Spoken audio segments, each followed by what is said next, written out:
Pakistanın İslamabad şəhərində ilk Asan Xidmət Mərkəzinin açılış mərasimi keçilib.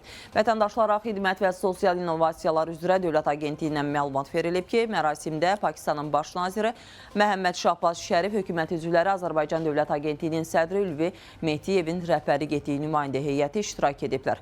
Pakistan Asan Xidmət Mərkəzində ilkin mərhələdə 12 dövlət qurumu tərəfindən 64 xidmətin həyata keçirilməsi planlaşdırılır. Mərkəzdə Asan Xidmət standartları, Asan Könüllülük proqramı və Asanın innovativ həlləri tətbiq edilir. Mərkəzin girişində isə Azərbaycan-Pakistan dostluğunu əks etdirən xüsusi güşə yaradılıb. Xatırladaq ki, 30 ölkə və beynəlxalq təşkilatla Asan xidmət modelinin ixracına dair müqavilə bağlanıb. Artıq 6 ölkədə İndoneziya, Üzbəkistan, Efiopiya, Uqanda və Əfqanistandan sonra Pakistanda da Asan xidmət modeli əsasında xidmət mərkəzləri fəaliyyət göstərir.